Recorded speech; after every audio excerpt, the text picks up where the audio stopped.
Well, good afternoon viewers. Welcome to a very, very sunny southwest Scotland, where this afternoon's video will be only interrupted by some clapping, not from people watching the video, but I've got the Wimbledon men's final on my tablet, and a neighbour is cutting their grass. No interruptions from my son because he's in America, and no interruptions from my dog because he's buried in the field. So it's just me and you and glasses, which may get steamed up, and I know there's a lot of people who really like my glasses coming on and off. They've commented on it so many times. And it's funny because it's a lot of them who go on about personal appearance, but actually when you go onto their own YouTube channel, they don't upload anything. They're just faceless, nameless keyboard warriors who aren't brave enough to show their face in public. In other words, they're just cowards. Anyway, let's crack on with today's video. Today's video is going to be about the governing body. Humble, arrogant, or mentally ill. Well, let's just go through it, and at the end of the video maybe you can decide which one you think they are. Let's go first down to the governing body themselves. What do they think of themselves? Well, they think first and foremost that they are humble. If I remember correctly, when they used to do letters in like published out to the brothers in the congregations, with regular congregations, or maybe prior to a convention or in a yearbook, I'm sure they call themselves your humble brothers, the governing body. And even recently I saw in a video the same sort of thing. The thing about it is, somebody who actually lets everybody else know they're humble, I've just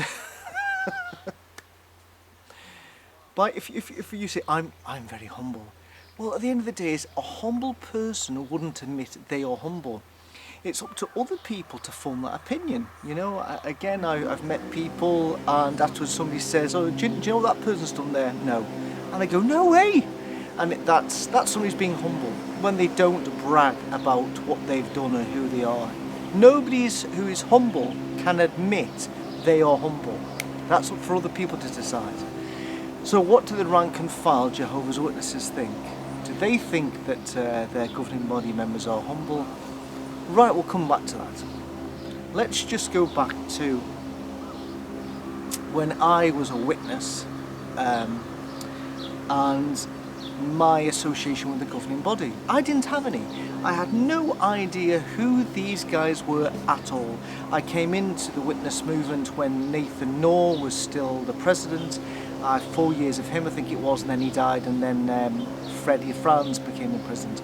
But as for who the governing body members were, I didn't have a clue. You know, I didn't really know the names, never mind what they looked like. Sometimes there were pictures that did appear, and maybe it was captured underneath, you know, top left, you know, whoever it is, bottom left, you know, whoever that was, and then that'd be it. And usually it wasn't a good picture anyway, so you really didn't know, and it's only a picture, and as you know, from a picture you really get no idea what somebody's personality is really about. So the governing body back then, to me, were these faceless names, and I imagine that when they got together in the Brooklyn Bethel and they closed the door on the room they were in, that all of a sudden maybe the Spirit of God manifested itself in their midst somehow. I imagined, you know, similar to something that happened in the tabernacle, or in the temple. Something, you know, you get to that Holy of Holies and something really fantastic happened. And I thought that's what it was. I think it was like that you were entering into the Holy of Holies at this point, and at that point God's Spirit was with these men as they deliberated on fulfillment of scripture, or organisational changes, or how the witnesses should deal with certain matters scripturally in the age that we lived in. That's what I imagined, and I preferred my version of the governing body back then to the ones that we see today, because at the end of the day these guys didn't have a face. They only had a name, and that was it. And you know, sometimes it's better that way. There are lots of things. For instance, an illustration of this is my second favourite band ever, called Joy Division, and their first album was called Unknown Pleasures, and it was just an album sleeve, no pictures of the band whatsoever. So when you listen to the music, you know, you had no pictures to go on who was who was what they looked like, and so the music had this sort of ethereal complexion to them. It was like music that was made by otherworldly people. And it's only when I've subsequently met the members of Joy Division, you know, in later years, of course minus the singer who killed himself, but I do have his kitchen table, just Google it, and then you get a little bit disappointed because you find out they're just like normal blokes from the north, and you know, I preferred maybe not meeting them, and then of course that the mystique could have carried on, but there you have it. And so it's the same with the governing body. I never met these guys. I once went to a convention once when Bert Schroeder had come over to Edinburgh in 1984. He gave a talk, and the guy I was with, I was living with at the moment at the time, called Dino in Ayr. He thought Schroeder was a pretty poor speaker. But to me, it didn't really matter at the time. I just thought, my God, I'm in the presence of one of the governing body members. I'm not going to go up and shake his hand, obviously, but, you know, I'm listening to him live. One of the governing body members. My God, you know, this is amazing. You know, that's the way I thought back then. And then there was another governing body member who was actually from Scotland. I think his name was Jack Barry, and I remember once he was visiting, I think, relatives in Glasgow, and he came over to the Cathcart congregation. I thought, my God, one of the governing body members is just a few miles away in the Kingdom Hall, where you could actually just go up and shake his hand and be shaking the hand of somebody that very shortly would be, you know, transported to heaven. It was just unbelievable. I was absolutely knocked out, but that was my view, skewed view of the governing body back then. So, you know, fast forward to today's times, where we have the governing body members plastered all over jw.borg and at the district conventions. There they are. You know, there's right. In fact, half the time you don't even need to see the names, you know, you just see the faces. Oh, you know, that's brother pulls a lot of funny faces, you know, things like this. Now, I met a carter out in Gretna, and when I met this carter, I was moaning to this carter about how I just didn't like jw.borg, because I just thought it had gone down to sort of TV evangelical road, and I just didn't sit with me well at all. And I even said, you know, what about that guy who pulls all the funny faces? And she says, oh, Brother Stephen Lett says, oh, yes. And she says, oh, I like it. I like that we see the brothers now, because it shows how humble they are. Now, sorry, if you're humble, you don't put yourself out to be viewed by millions of people. A humble person would say, no, just you know, just keep me out of this one. A humble person wouldn't do that. But she thought it was humble because what the brothers were doing was showing warts and all what they were really like. And to me, that wasn't a good thing. To me, when I watched the likes of Lett and Jackson and Morris and all the rest of them, when I watch them, I actually think, hold on, pause to wipe the glasses. There we go, I didn't want to let the fans down with the glasses getting wiped. And when I saw these guys on jw.borg, I was massively disappointed. And this is the reason why. Because all of a sudden, that ethereal vision I had of these guys just went out the window, because when I looked at them, they just looked like normal Joes. And it was so disappointed. I preferred my version of the governing body to this version. But the people today think that it's very humble. They look at these brothers and see humility, and I don't see humility. How can I see humility? Because all they actually are demonstrating is, I think the reason why they're humble, because they're saying, look brothers, you can video me, and I'll demonstrate that I'm not gifted in speaking. And so I'm humbling myself by showing to all the brothers and sisters that I'm not a very good speaker. And so that shows how humble I am, because I'm willing to show my faults and my weaknesses. Hold on a second, here we go again. And the thing about it is, I don't think that's a good thing. I don't think it's a good thing. There's one thing you can certainly say about Jehovah's Witnesses and looking at the videos that they make.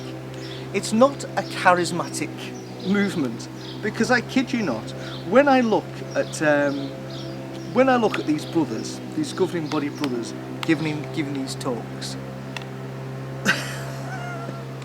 there is no charisma.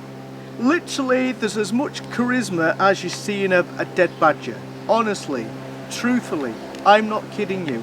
I watch these talks and I just think to myself, my God, is this it? Is this really? Are these the guys that God really is using at this time period? Is this it? I look at them and I despair, personally. I absolutely despair. Glasses back on. I despair, and the reason why I despair, because I think, yeah, this is the problem. They do look like average Joes, and some of them come across as not that particularly bright, never mind any capability of being a good speaker.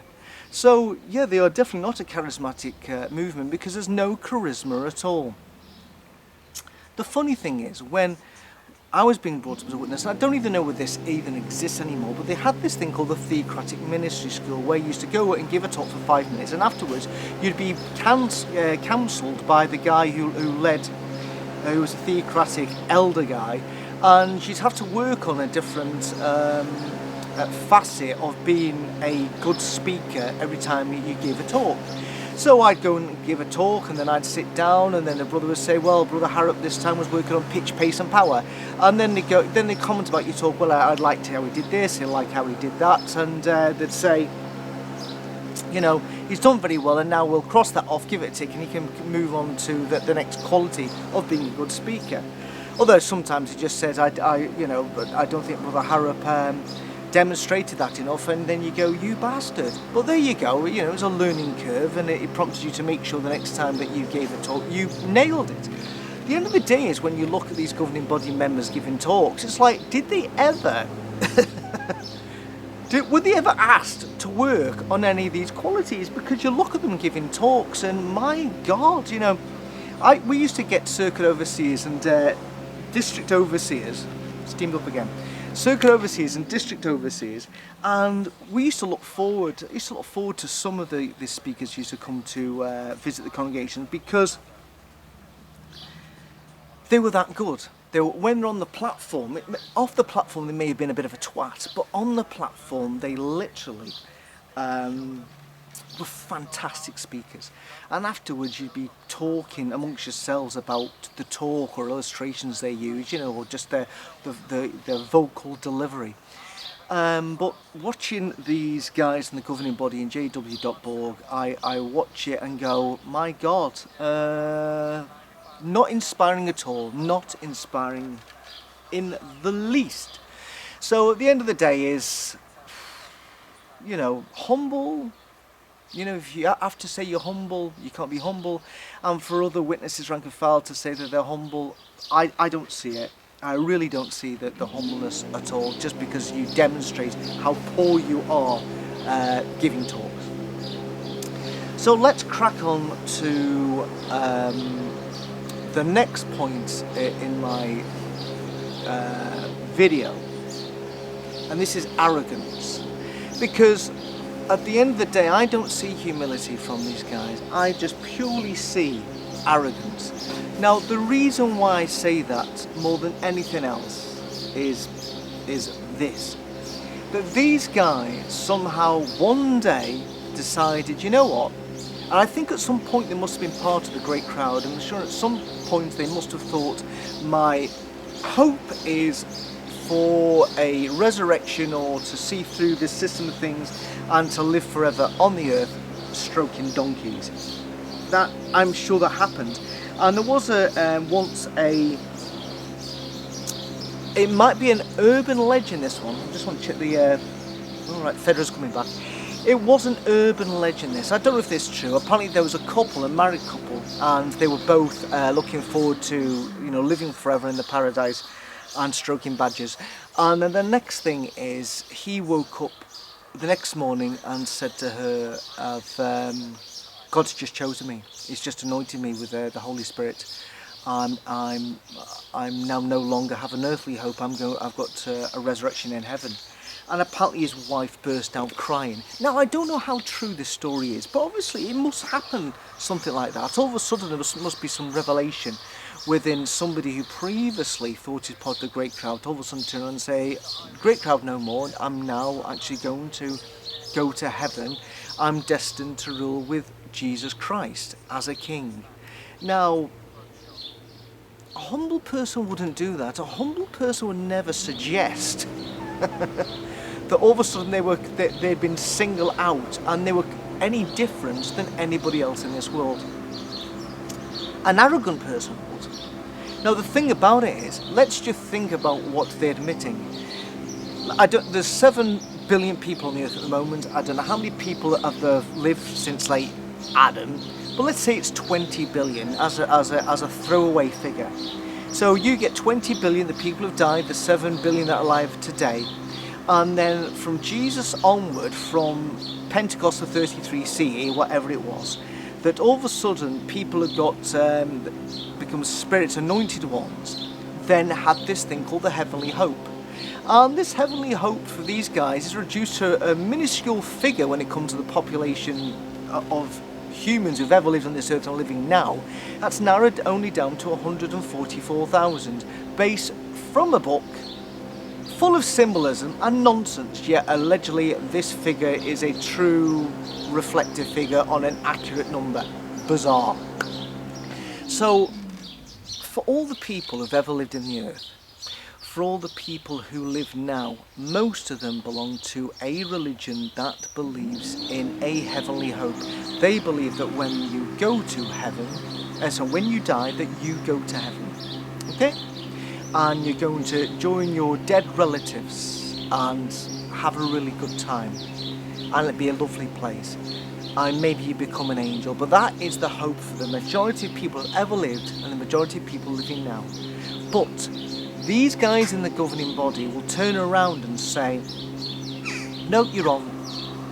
There's only 144,000 people who go to heaven, and I'm one of them. How arrogant is that? And the arrogance continues more when these people say, well, actually, we're not just going to go up to heaven and just, do heavenly things and sit on clouds or whatever. We're going to, first and foremost, take part in this spectacular slaughter where we're going to kill around about 7 billion people. And then we're going to rule with Christ as joint kings over a paradise earth as the population eventually gets to maybe 7 billion again. That's what we're going to do. So not only are they the only ones going to heaven, but they're also, going to rule as kings as well. How arrogant is that? I don't know what the percentage is if you get the 144,000 and stick it into 20 billion, but the percentage, it must be like, what, 0.025, 144,000. They think they're that unique, they think they're that special. Arrogance, not humility whatsoever.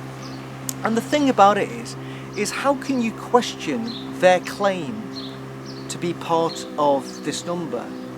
How, all of a sudden to turn around and say, well, God's just chosen me. Does somebody go up to them and say, one of the elders in the local congregation say, right, okay, can we just go through these questions just so we can clarify that you have been anointed by God? Let's just go through these. Similar to what they do to the baptism. You can't get baptized with the Jehovah's Witnesses unless you go through a long period of study, then you do your baptism questions, so you really know, because they really get an idea whether you are ready to be baptized. Sometimes they might go, no, you're not ready to get baptized this time, you'll get baptized. So how is it that people who all of a sudden say that they're become, appointed by God, they've obeyed in His Holy Spirit, they've got potential to become part of this governing body, that there isn't a way of actually just saying, well, hold on a second here, mighty big claims here, can we just clarify this through a whole question and answer? Bizarre. I don't know how this one works at all. And of course, if they keep their nose clean and then keep on going through the ranks, eventually they can end up in the governing body and then be in control of the daily affairs of 8 million Jehovah's Witnesses. in the presumption that when you die prior to Armageddon, that you will then become a king. Just see, it just doesn't make any sense. In England, well, I just reference England here because Scotland may be breaking away with any luck, but in England we have there is a queen, and shortly when she does die, her son Charles will become Charles III, and Charles III can trace his line all the way back to 1,000 years at least to say that's why I'm king, because I'm king as right of being the firstborn from my mother who's the queen. And then you get presidents and you get prime ministers and whatever who will look at and rule a country in name only, purely because they've been put there by a populace, people who voted for them. 4 years, 5 years down the line, if they're not doing a very good job, they're out. But these guys with the governing body who can then go on to rule 8 million people, where's their credentials to prove they're any good at the job in the first place? I don't see any. Now the funny thing about it is when you go back into man's history, into English history, and not just English but British history, there was a time when King Charles the First, sorry to bore you here, but this is quite important. King Charles the First tried to impose on the country of Scotland his common prayer book. But for the people of Scotland who'd taken Protestantism to a whole new level here, they thought there were too many influences to popish teachings because they were trying to get away from the Catholic faith, and so they rebelled. And then Charles then tried to get money from Parliament to send up an army up into Scotland to sort out these Scottish people. But Parliament just says, no way, Jose, you're not getting the money.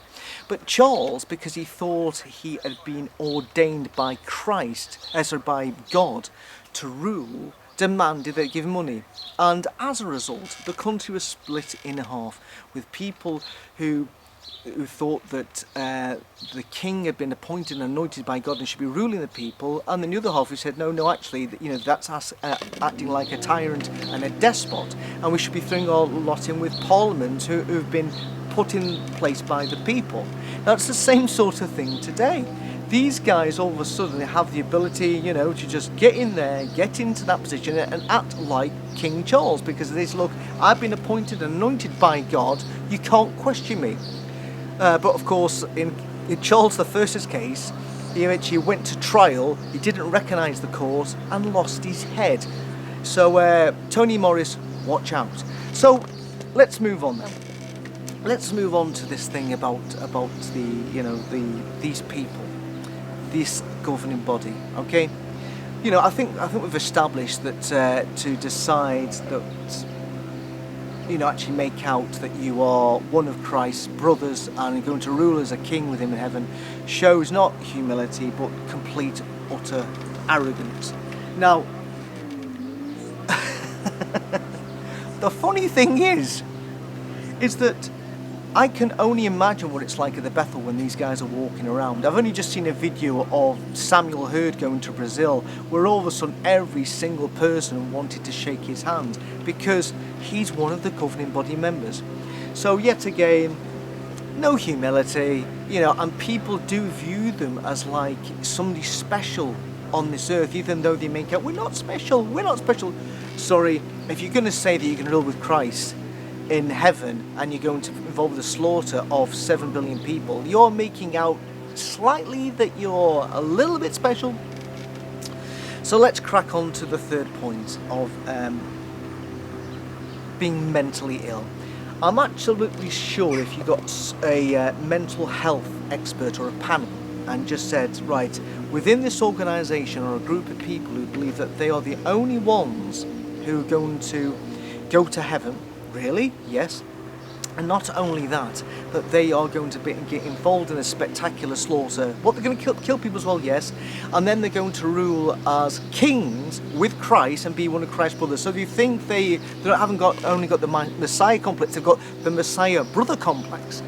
Yes, that's true. I'm absolutely sure that people who are really qualified in that field of mental illness would be able to accurately look at all these guys in the governing body and say, yeah, and would be able to identify which mental illness they all had. I think it comes down to narcissism. It is probably the quality that they demonstrate the most. And then you get, I think it's on get a sociopath, narcissist, and I think if you combine the two, that may just sum up probably most of the governing body members. I'm absolutely sure. Think about this more than anything else. For you all of a sudden to come out with no quality, to qualify this and say that God, during the night, that God has decided that you should be a king, there's something wrong. And this may explain more than anything else is why Jehovah's Witnesses are in the mess today, because at the end of the day, the governing body who you know, if they say to people in the Bethel or anybody else, jump, you know, and you know, it's not a case why do we need to jump, you know, anybody else will go how high. Simply put, their word is gospel, and they all may be suffering from a form of mental illness, which may explain why it's in the mess as it is, because basically Jehovah's Witnesses are being governed by a bunch of nutters. Purely and simply, that's what's happening. So, humble, no. Arrogance, probably. Mental illness, probably, definitely. Which goes a long way to explaining, you know, why we see what we see today. And why also a lot of the brothers and sisters in the congregation also are suffering as well, because they are suffering from a lifestyle that these mentally ill people are telling them they must try and live, and you just can't live up to their high standards. Anyway, I'll leave that with you. If you want to make any comments, it's up to you. And thank you for all the recent increased subscribers. It's been encouraging. And I just hope that people will keep enjoying my rants as people put them on comments on my YouTube. Anyway, that's it. My rant over. Glasses only got cleaned, at least 3 times, so maybe a bit more next time when the sun may come out longer than it is at the moment. But anyway, enjoy the rest of your day. Bye bye.